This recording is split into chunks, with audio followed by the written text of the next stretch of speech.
please welcome to the stage, Kamil!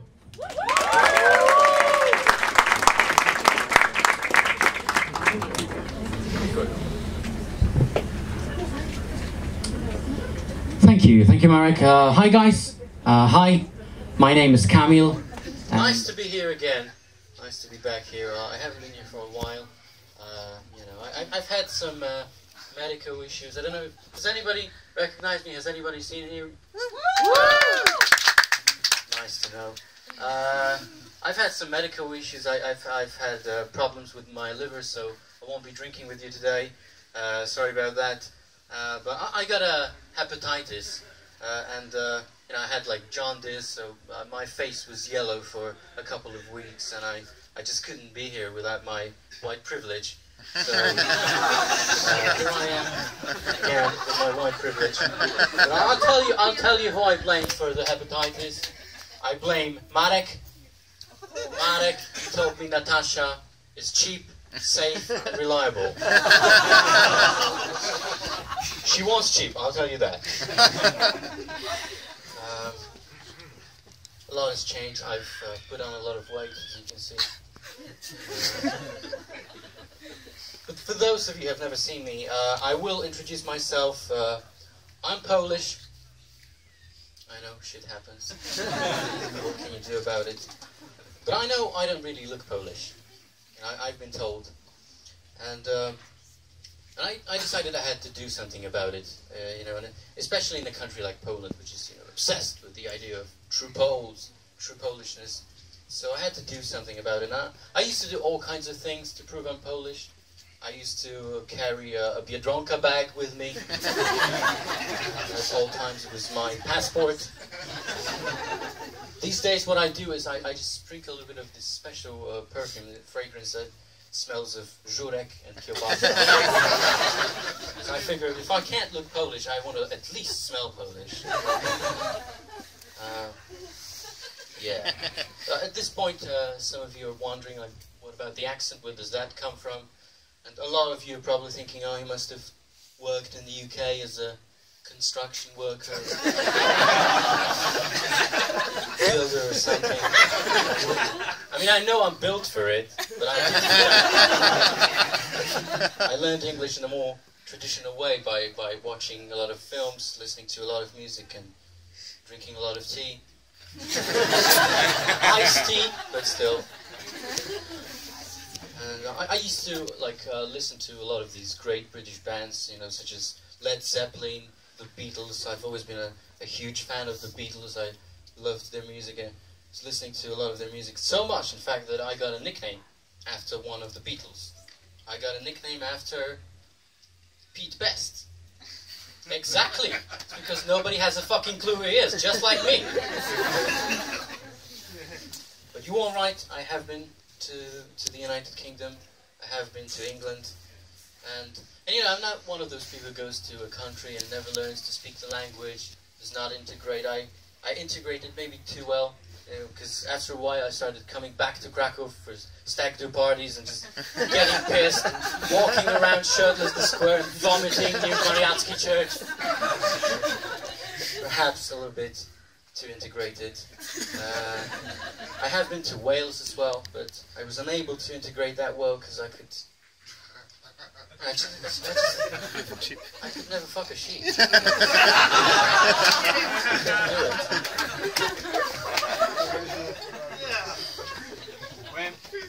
But Wales is an interesting country. It has an interesting culture. They have their own language. I remember the other day I was waiting for a train in Wales, and this homeless dude came up to me, and he was like, had a long grey beard, and then he was carrying a stick, and then he came up to me and said something in Welsh, and I thought, wow, I met the real Gandalf. But let me tell you, the real Gandalf was full of shit. Quite literally full of shit. And I like to think, you know, that I can speak English quite well, that I speak the language very well, but and yet there are times when I struggle. I get frustrated because I can't understand something. I can't understand what somebody's saying. I can't make out. For example, I used to watch, you know, this Formula 1. And there's this thing where the drivers talk to the team on the radio. You guys know Formula One, right? Yeah, of course. You know, it's the thing with the cars. It's going.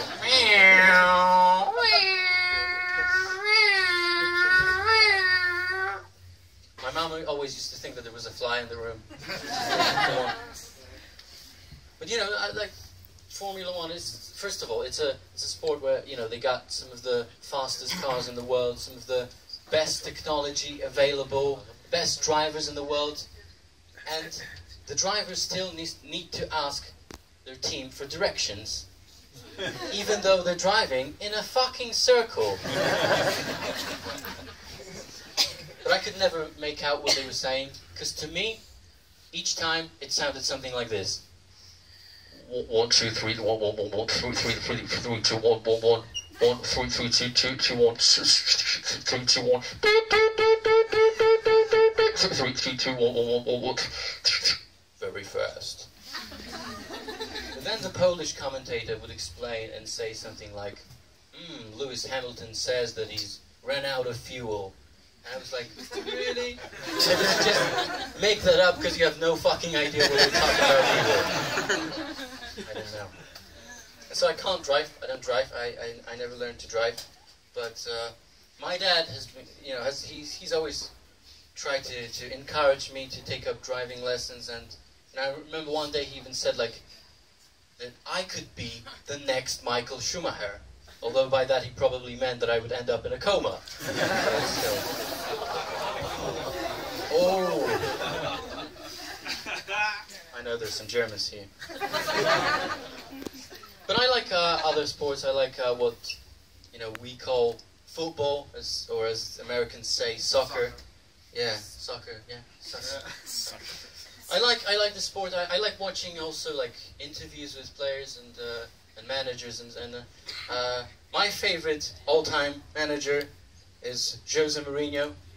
Yeah. I love watching interviews with him. I love when the journalists ask him some questions like, Jose, 3 games in a row, you haven't won.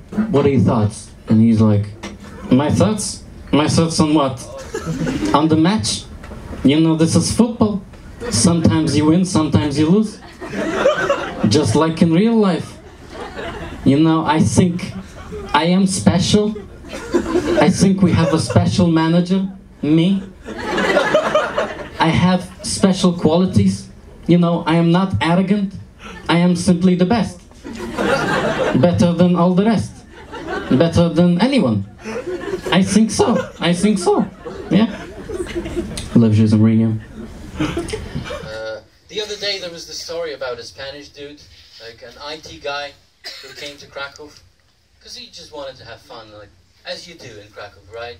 He just wanted to get some drinks, you know, get some girls, get late, but he was Spanish, so he was approached by a sports agent who thought he's Spanish, so surely he can play football.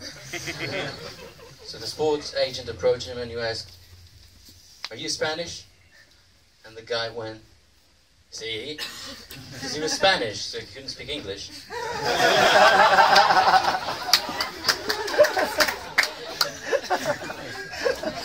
And then he asked him, "Would you like to play football professionally?" And the guy went, "Sí." Well, anyway, he's scored the most goals in the Polish top division now.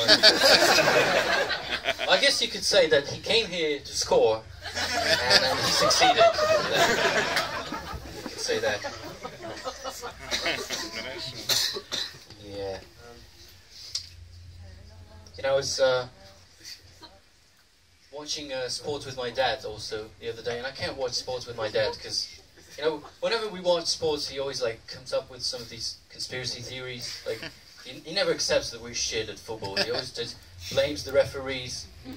Like, there's always some conspiracy against Polish players, and he always he likes to take some historical evidence to back it up. So he goes, "The French, oh yeah, the French, you know, the baguette-eating bastards, you know, the French with their wine and their cheese and their croissant and the armpit hairy women, you know, they betrayed us in 1940. Or the Latvians. And he goes, oh yeah, the Latvians with their 7 toes and, you know, their ice cream eating habits. I'm like, what? Ice cream eating habits? And he's like, yeah, you know, the Latvians, they eat ice cream every day. German ice cream, because they're practically Germans. But I think, you know, I think my dad is like this because he doesn't meet many foreigners. He doesn't travel much, you know. I meet more foreigners on one night out in Banja Luka than he has ever met in his entire life. And, you know, I'm different. I travel, I go to some exotic places like Prague. Remember the first time I went to Prague, he's with a friend of mine, and he was not very clever, you know. Second, third day in Prague, and he was like, guys, I've been seeing this sign a lot, and I don't know what it means. Like, what does this Praha actually mean? Well, luckily I googled it 15 minutes earlier, so I could And also, like, the Czechs, you know, they think they're, like, better than other Eastern Europeans because, you know, they got tasty beer and, you know, like, meth from Breaking Bad, and they drink methanol, which makes you blind, and so they think they're so cool, you know, but, you know... But the Czechs have a ridiculous language. The Czech language is ridiculous. Do we have any Czechs here? Woo! Someone over there. Your language is ridiculous. Some people may think, oh, Polish is odd, it's weird, it's difficult. Could be, but it's not ridiculous. Because I was watching The Terminator when I was there. And you know, there's the scene when Arnie goes, I need your clothes, your boots and your motorcycle. Give it to me, now! And it was dubbed in Czech. And it sounded something like, chcem twoje szaty, buty a motocykla. Which does not sound menacing at all. Here's a fact for you. The Czech for heavy metal music is metaliczna muzyczka. Okay, I made it up, but you get the picture. A lot of comedians talk about politics in their comedy, and I won't do that because it's a very divisive subject. I don't want to do this. Like it's a divisive subject in general. Like a friend of mine stopped talking to me just because I mentioned that I like Trump. Yeah, I said it. Like I said, oh, I like Trump, you know, and we haven't spoken ever since. And I didn't even mean Donald Trump, the President of the United States. I meant Judd Trump, a snooker player, because we were playing billiards at the time. For God's sake, everybody's getting so divisive. Here's my Trump joke. It may not be the best Trump joke you've heard, but it's different. And I can call myself a comedian now, because I have a joke, Trump joke. So there you go. You know, the Israeli foreign minister recently said that, you know, Poles, they drink anti-Semitism through their mother's milk. And it's such a, what a jerk, like, it's such a weird thing to say, eh? Like, how does that even work? Like, imagine, like, a baby sucking her mom's tit, and then what, like a swastika appears on its forehead? Like some Nazi Harry Potter? And it's not like there are no anti-Semites in Poland. Like, my dad's friend, I remember, you know, whenever he saw somebody who he thought was like a Jew, like a public figure, he used to go like, this guy, he's a...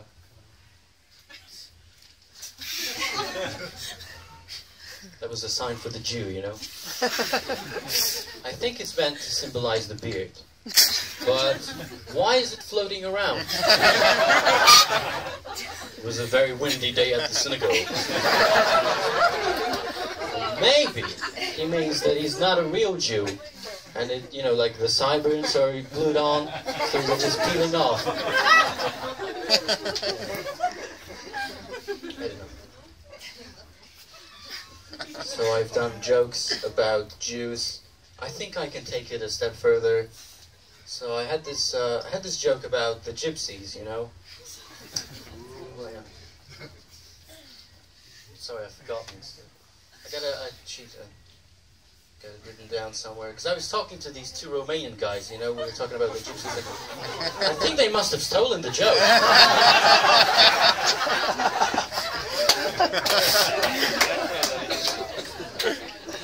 I don't like cheap jokes.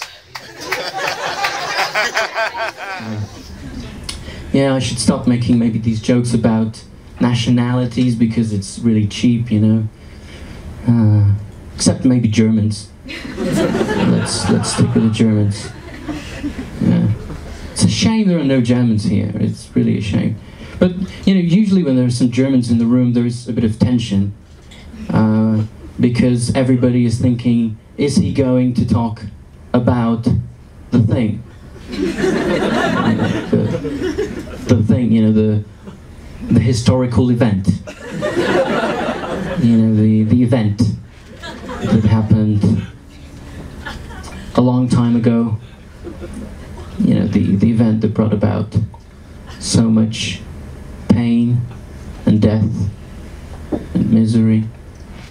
But I'm not going to talk about the Battle of Grunwald. 1410, 15th of July, Tuesday, because it was a long time ago and I think we should get over it. I am going to talk about the Second World War though, because it's an interesting subject and it was always interesting to me. And I was thinking, like, what if I had been born German? Like, that's a tragedy in itself, right? What if I had been born German in the 1930s? You know, with the whole situation in Europe and Germany, like high unemployment, instability and all that. There's like a charismatic leader emerging. So I was thinking, like, would I have voted for Hitler? But then I thought, no, I wouldn't have. I wouldn't have voted. Because I could never vote for somebody who was openly vegetarian. Just want to make sure that it's a joke. You know, I have no beef with vegetarians. Just want to make sure. So, there is a stereotype that Germans don't have a sense of humor. I think it's not true. I find that Germans will laugh, but your jokes need to be well organized and on time. I did manage to perform in Germany and in Berlin. And Berlin is a very promiscuous city. Like, I don't think we are very shy in Kraków, but Berlin is another level. It's a very promiscuous city. And I asked the audience a very simple stand-up comedy question. A stand-up comedy standard. Does anybody watch porn? Yeah? Woo, woo. Yeah. And so usually there's silence when I ask this. Not just in Poland, most places. And just like here, there's usually just one creep in the room going...